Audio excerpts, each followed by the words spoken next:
Bien, d'abord merci pour cette introduction. Alors effectivement, cette première intervention du colloque dont je me vois confier la tâche se trouve être portée sur le thème de la codification du droit de la guerre et plus précisément sur la guerre maritime et ses enjeux, qui est un sujet effectivement d'importance cruciale pour la délégation française lors de la première conférence de La Haye en 1899. Alors, pour contextualiser tout cela, déjà, il convient effectivement de parler légèrement de cette conférence. Donc elle se tient en 1899 à La Haye, sous l'initiative du tsar de Russie Nicolas II, à la suite d'une circulaire transmise à la plupart des grandes nations européennes, par le biais du ministre des Affaires étrangères, le comte Mourafiev.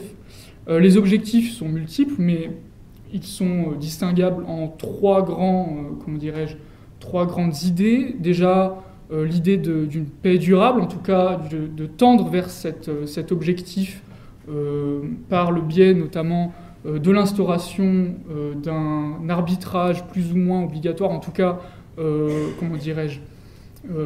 qui soit possible par la plupart des États en cas de litige avec d'autres États. Le deuxième objectif porte sur le désarmement, en tout cas sur la limitation des armements. Le tsar de Russie, Nicolas II, ayant volonté de limiter cette course à l'armement, notamment vis-à-vis de l'Allemagne, ne pouvant pas poursuivre en ce sens. Et enfin, et c'est là mon sujet de mémoire, la codification du droit de la guerre, qui est un sujet évidemment de grande importance, puisque notamment la révolution industrielle est passée par là et la guerre a subi de nombreux bouleversements tout au long du siècle et continuera jusqu'à la Première Guerre mondiale. Alors, cette conférence est une conférence multilatérale qui convoque bon nombre d'États, principalement eurocentrés en 1899. On dénombre quelques États extra-européens, notamment évidemment les États-Unis, le Mexique, l'Empire ottoman, si l'on peut considérer qu'il est extra-européen. Le but est effectivement affiché et il s'agit, alors pour la délégation française que je vais présenter, deux logiques sont à l'honneur pour la délégation française. Il s'agit déjà de promouvoir un idéal de paix, en tout cas de tendre vers cela, donc de promouvoir effectivement l'arbitrage, et ensuite quelque chose de peut-être plus pragmatique, en tout cas de peut-être un peu plus réalisable, d'atténuer les souffrances de la guerre et de codifier justement les méthodes de la guerre qui sont en pleine évolution, comme j'ai pu le dire précédemment. Alors, Léon Bourgeois, tout d'abord, est le numéro 1 de la délégation, c'est le chef de cette délégation. Il a eu une formation en droit, il a participé à la guerre franco-prussienne, et c'est un homme politique de renom à l'époque. Il a été président du Conseil, il est à la Chambre des députés, donc il jouit d'une certaine aura au sein de la classe politique française. C'est pourquoi il a été nommé par le ministre des Affaires étrangères, Théophile Delcassé, qu'il connaît bien et avec qui il a de bonnes relations. Ensuite, Louis Renault, qui est un membre éminent du corps juridique français, c'est même d'ailleurs un jurisconsulte. C'est une charge qui s'est vue, réétablie à cette occasion, c'est-à-dire expressément pour lui, qui était une charge sous l'Ancien Régime, et qui, à cette occasion, lui verra confier de nombreuses obligations, notamment de représenter la France dans le cadre de toutes les conférences internationales impliquant du droit et de porter au mieux la voix de la France lors de litiges, etc. Donc sa présence est évidemment justifiée lors de cette conférence. Enfin, Paul d'Estournel de Constant est la figure diplomatique de cette conférence. C'est un diplomate de renom qui a une grande expérience à cette époque et qui a de bonnes relations effectivement avec Théophile Delcassé et avec Paul Cambon, qui est aussi lui-même une figure importante de la diplomatie à cette époque. Alors, le droit, avant les conférences de La Haye, s'est bien évidemment occupé de ces questions de la guerre, forcément. En 1864, par exemple, alors je pourrais remonter plus loin, mais en 1864, la Convention de Genève s'est occupée d'une partie de la guerre, en l'occurrence du traitement des victimes et des blessés de la guerre. Il s'agit effectivement de protéger leurs droits, d'éviter toutes sortes d'exactions, et c'est une convention qui a un échec, qui est une réussite, pardon. C'est une réussite, mais malgré tout, subsistent des lacunes, notamment sur le droit de la guerre maritime, puisque cette convention de Genève ne traite que de la guerre terrestre. Alors en 1866, la bataille de Lissa va réactualiser cette convention et va montrer ses lacunes. Les Italiens vont faire une demande auprès de la communauté internationale pour tenter de créer des protocoles additionnels à cette convention de Genève. Ces protocoles vont être ratifiés par quelques pays en 1868, mais c'est un échec, puisque de nombreuses puissances maritimes ne vont pas ratifier ces traités, notamment la Russie, qui est quand même une puissance maritime de grande importance. Ce qu'il faut retenir tout de même de cette convention, de ces protocoles additionnels de 1868, c'est que la France a soutenu cette initiative dès 1866. Alors, la guerre maritime, c'est une guerre qui est très particulière. Ça n'est pas une guerre terrestre, en ce sens qu'elle a une différence majeure, c'est que la guerre maritime n'a pas de ligne de front. C'est une guerre qui n'est pas conventionnelle comme une guerre terrestre. David Cumming le dit très bien, donc je le cite: « La guerre maritime n'est donc pas qu'une relation d'État à État, de militaire à militaire et de belligérant à belligérant, mais une relation d'État à particulier, de militaire à civil et de belligérant à neutre. » Malgré tout, donc en 1894 puis en 1898, deux guerres vont avoir lieu. La guerre sino-japonaise qui est d'une importance, moyenne, mais surtout la guerre hispano-américaine qui, pour le coup, est d'une grande importance sur ces questions-là, en 1898. Cette guerre joue un rôle majeur dans la réactualisation de ces questions-là, simplement parce que la plupart des conflits, en tout cas des batailles qui auront lieu, seront des batailles maritimes. Donc des réflexions vont être posées, vont être réactualisées, et remettre sur le devant de la scène justement ces lacunes qui ont, besoin d'être comblées. Alors, il y a le développement effectivement de ces armements. Alors vous pouvez le voir au tableau, il y a l'utilisation démocratisée des cuirassés, donc des navires avec des coques en acier, certains sont entièrement faits en acier, d'autres ont simplement un revêtement en acier. Il y a aussi le développement des armements de plus en plus complexes, de plus en plus destructeurs. Et donc, toutes ces questions-là vont forcément jouer un rôle dans le questionnement sur ce droit de la guerre maritime.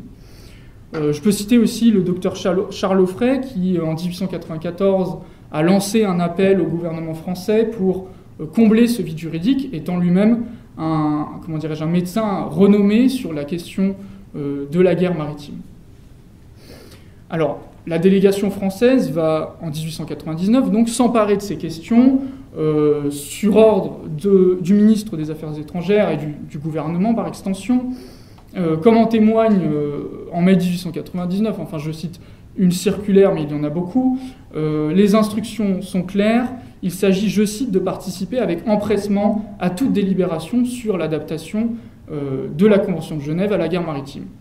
Alors, cet objectif est soit de ratifier les protocoles additionnels de 1868, qui n'ont pas été ratifiés par toutes les puissances majeures, soit, de compléter, de complexifier ce droit de la guerre et de tenter de créer une juridiction internationale pour régler ces questions.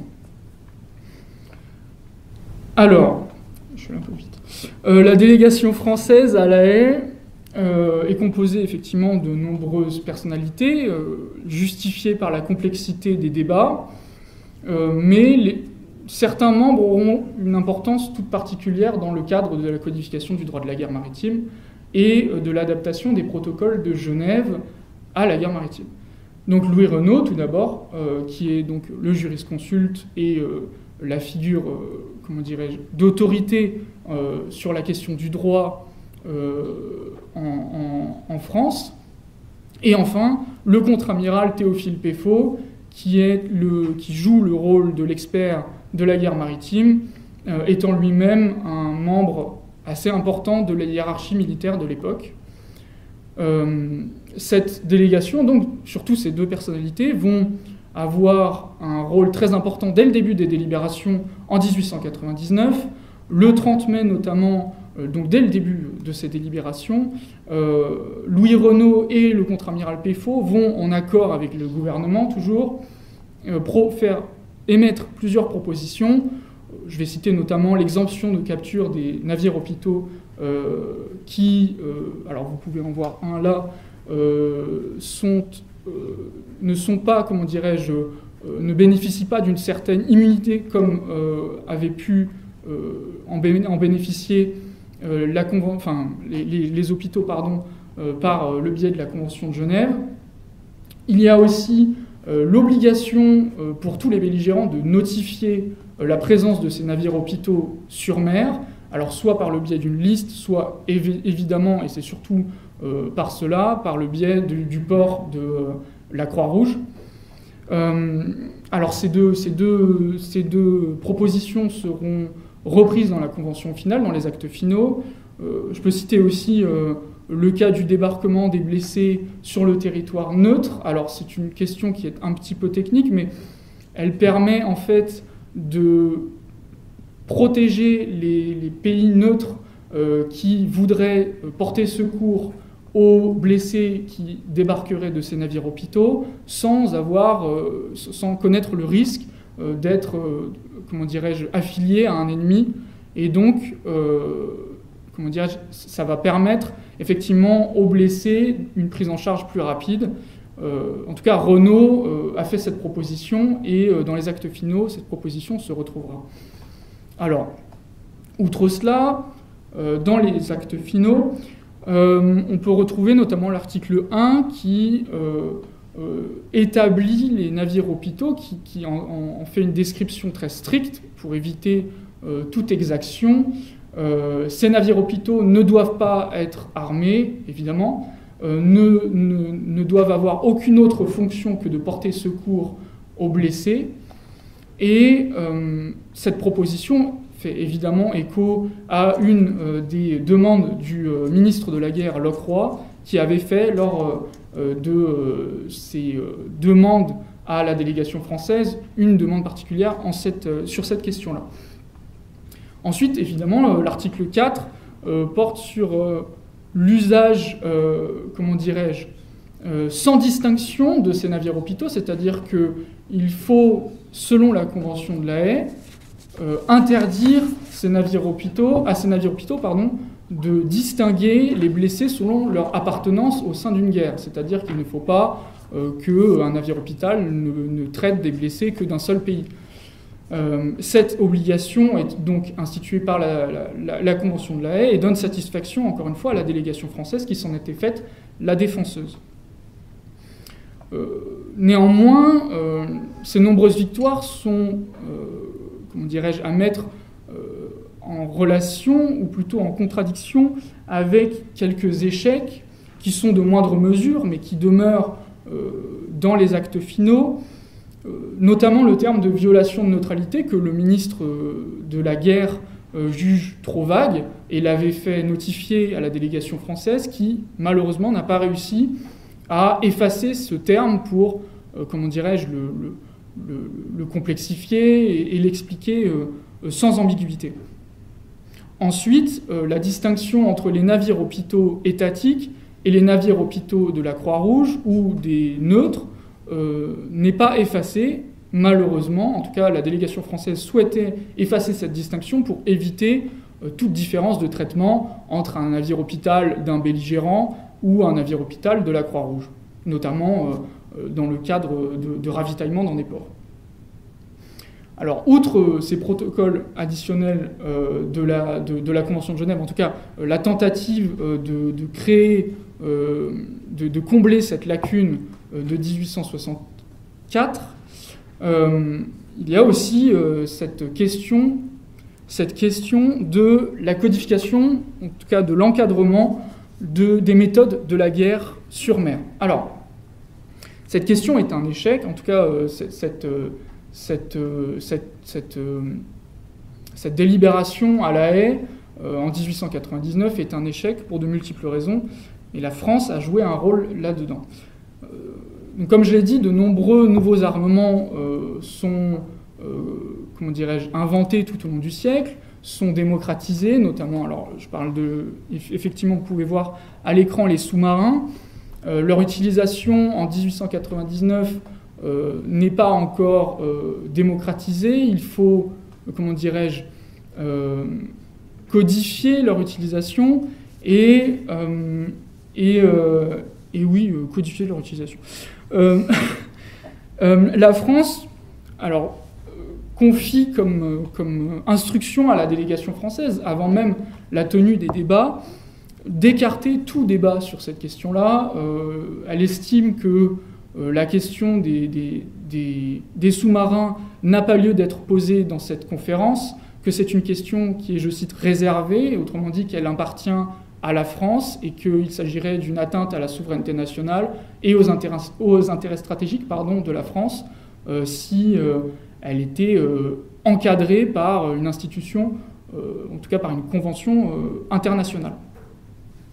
Enfin, la question des navires à éperon, qui n'est pas une utilisation nouvelle, mais qui est une utilisation qui a acquis un certain renom depuis la bataille de Lissa, renom qui est un peu particulier, puisque leur efficacité est assez peu démontrée, mais elle a joui d'un certain renom, notamment lors de cette bataille-là.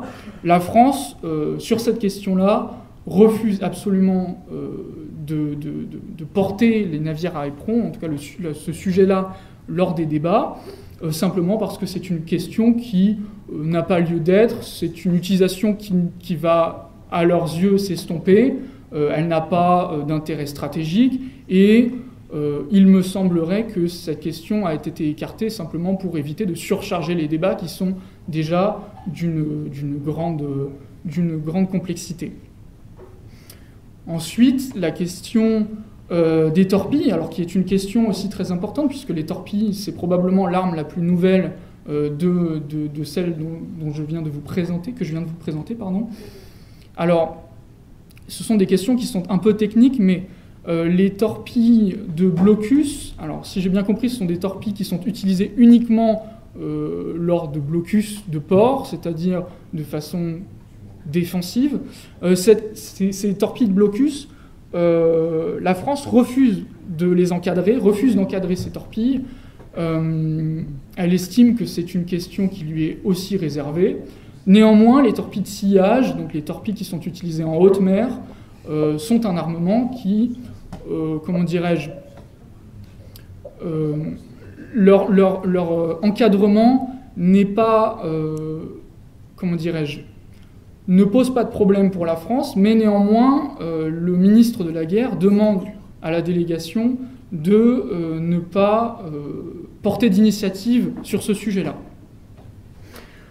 Donc, la délégation française a joué évidemment un rôle de grande importance pendant toutes ces délibérations sur la codification du droit de la guerre, sur l'encadrement des méthodes de la guerre sur mer et sur le cas de l'adaptation de la Convention de Genève aux victimes de la guerre sur mer. Alors, comme nous l'avons vu, effectivement, la Convention de Genève, en tout cas son adaptation, a été une réussite. La délégation française a joué un rôle évidemment très important dans ce sens. Malheureusement, la conférence de 1899 est évidemment connue pour son échec sur l'encadrement des méthodes de guerre sur mer. Et là encore, la délégation française, en accord avec son gouvernement, a joué un rôle de grande importance dans cet échec. Je vous remercie pour votre attention. Merci Pierre-Louis pour ton intervention, c'était super intéressant. J'aurais une première question sur est-ce qu'il y a eu des débats est-ce qu'il y a eu des oppositions entre les militaires et les juristes, soit parce qu'ils ne comprenaient pas, soit parce qu'ils avaient des opinions stratégiques un peu divergentes, notamment sur le fait qu'on leur interdisait d'utiliser certaines armes? Oui, le corps militaire, donc le contre-amiral Peffaut, mais aussi sur d'autres questions, le général Mounier, ont évidemment des intérêts qui sont différents, qui sont divergents par rapport au jurisconsulte Renaud, mais il faut effectivement faire corps dans ce cadre des délibérations de la Haye, et comment dirais-je, les intérêts stratégiques priment sur les questions juridiques, qui sont des questions qui sont jugées par le gouvernement comme secondaires, en tout cas vis-à-vis des intérêts stratégiques que peuvent poser ces questions-là. Oui, merci pour ta présentation. Moi, j'aurais une question un peu plus d'exemplification sur... effectivement, tu nous parles des navires hôpitaux et des navires neutres. Finalement, tu montres très bien que c'est pour réglementer ces attaques. Et est-ce que tu as des exemples, en fait, des antécédents, finalement, sur des attaques qui ont eu lieu sur ces navires hôpitaux et que donc, qui veulent régler, que la France veut porter Non. Non, mais... alors, les exactions, elles sont communes dans les guerres. Il s'agit de les empêcher avant même qu'elles aient pu avoir lieu. Je n'ai pas effectivement d'exemple. J'avoue, je n'ai pas d'exemple. Je suppose qu'il y en a eu, mais je n'en ai pas d'exemple. Et il n'y a pas eu de mention, en tout cas, lors des délibérations. J'ai lu les nombreuses délibérations lors de la conférence, et il n'y a pas de mention d'éventuelles exactions, etc. Toutes ces discussions sont très théoriques, en tout cas sur la question des navires hôpitaux, tout cela est très théorique, et il n'y a pas d'exemple concret. Oui, monsieur Plouvier. Oui. Alors, merci beaucoup Pierre-Louis pour cette présentation qui nous ramène sur la mer, c'est toujours bien. Bon, alors je partage votre conclusion finale, c'est-à-dire effectivement, d'un point de vue juridique, c'est un échec.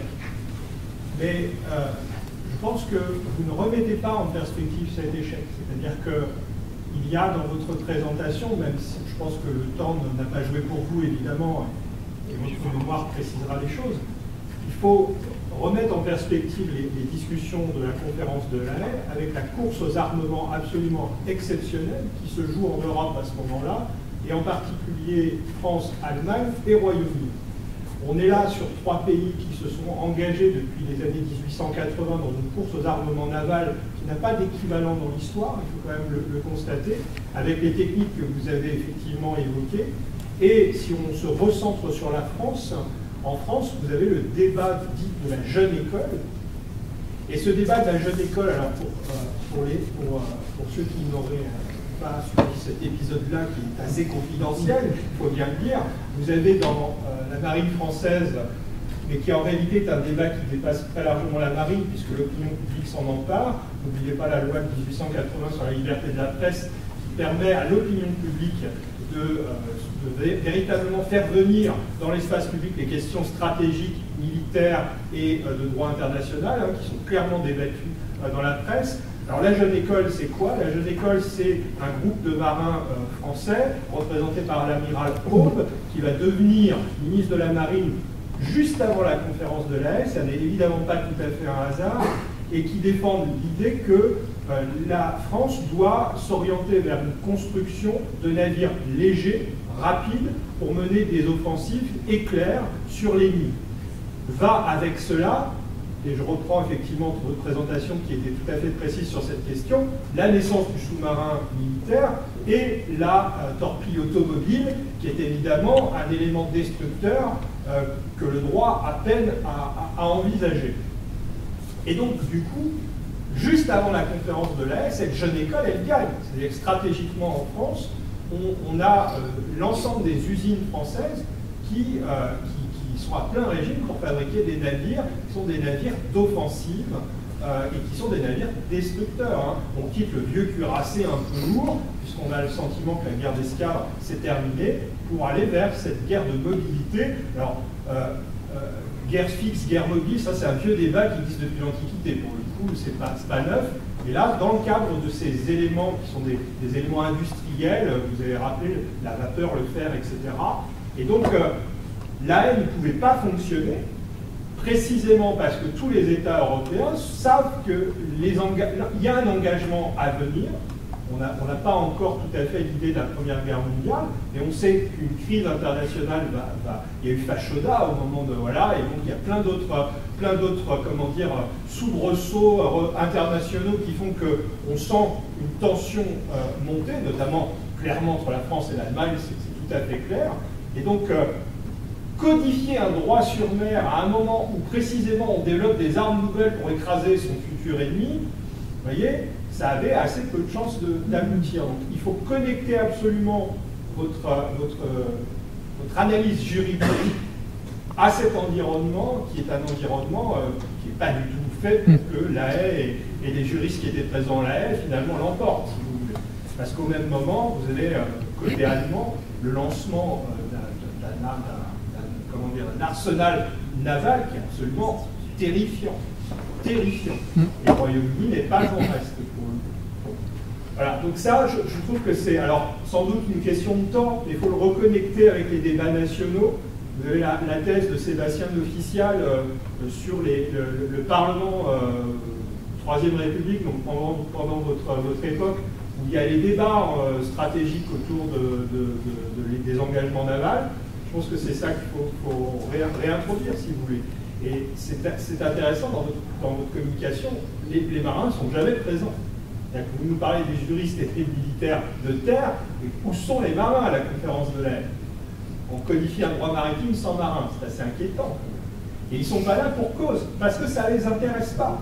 Parce qu'au moment du développement de nouvelles armes qui potentiellement sont très destructrices, le développement d'un droit intéresse moyennement l'amiral Hope qui va prendre les commandes, alors que pour un an, mais en même temps la valse ministérielle de la Troisième République est ce qu'elle est, lui va lancer, va concrétiser sa pensée, la pensée de la jeune école va être concrétisée par une mise en place d'un programme qui ne sera pas remis en cause par ses successeurs. Et en 1914, on a un tonnage absolument étonnant des flottes européennes qui va à l'encontre d'une tentative d'encadrement.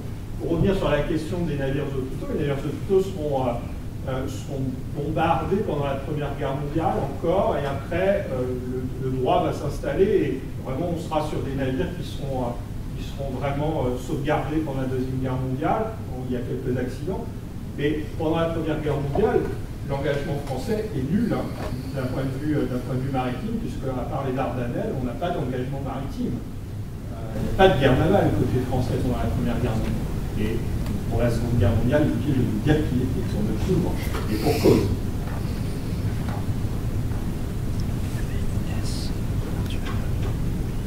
Oui, Inès. On parlait de la bataille du Lissa, est-ce que tu peux en dire un peu plus? Oui, alors, la bataille du Lissa, elle est importante parce que c'est la première qui voit s'affronter deux armées, en tout cas deux armées navales comportant des cuirassés. C'est-à-dire c'est la première bataille avec des cuirassés dans les deux camps. C'est une bataille qui... alors j'ai parlé aussi des éperons. Les éperons vont jouer un rôle important aussi lors de la bataille de Lissa, mais vont très vite perdre en efficacité, puisqu'en fait, le développement des armements et de leur portée effective va jouer en leur défaveur. Dernière question, je pense.